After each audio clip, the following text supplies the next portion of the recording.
বললো একটা অভিযোগ দিচ্ছে আপনার সামনে। আচ্ছা এক মিনিট আমি থাকতে পারবেন?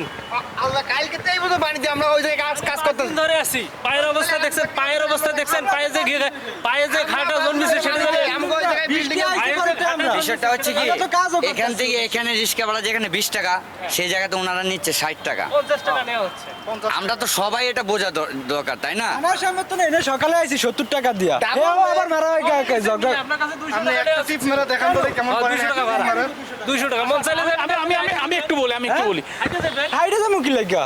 রিকশা ভাড়া না, রিকশা ধরে এই যে সকাল আচ্ছা নিকুঞ্জ এলাকায় তো অটো রিক্সা চলে না, প্যাডেল চালিত রিক্সা চলে। সেহেতু প্যাডেল চালিত রিক্সায় এরকম হাঁটু পানির মধ্যে চালাতে তাদেরও তো একটা পরিশ্রম হয়।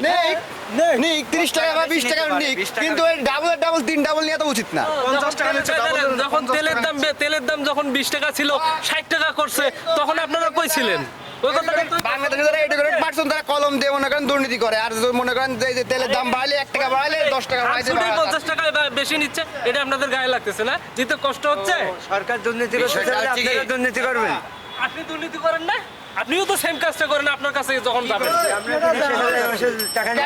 কিসের দুর্নীতি? কে করে না দুর্নীতি? তো আপনি করে প্রমাণ নাকি? দেখেন। কে দুর্নীতি করে না সেটা বলেন আমার। আমি আমার দুর্নীতি পালন করি। আমরা মনে হয় আপনারা নিজেদেরকে দোষারোপ করছেন, তবে আসলে এখানে নিজেরা নিজেদেরকে দোষারোপ না করে পুরো সিস্টেমকে বা এই ব্যবস্থাপনাকে হয়তোবা দোষারোপ করা আপনাদের প্রয়োজন ছিল। আপনারা দোষারোপ করছেন যে রিক্সা ভাড়া বেশি নেয়, রিক্সা যিনি চালক উনি দোষারোপ করছেন যে আপনারা ভাড়া বেশি নেওয়ার কারণ হচ্ছে এই পানিতে, এই জলাবদ্ধতার কারণে তাদের কষ্ট বেশি হয়, পরিশ্রম বেশি হয়। আমার মনে হয় যে এই জলাবদ্ধতার কারণে আপনাদের দুজনেরই সমস্যা, আপনাদের কথা বলা প্রয়োজন ছিল জলাবদ্ধতা নিয়ে।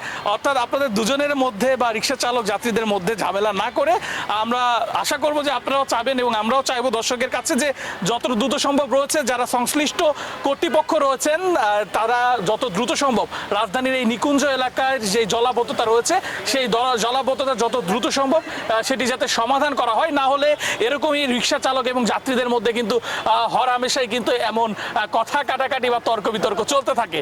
সকলকে দেখাচ্ছিলাম রাজধানীর নিকুঞ্জ এলাকার বর্তমান পরিস্থিতি, সাথে ছিলাম আমি নেহাল আহমেদ প্রান্ত।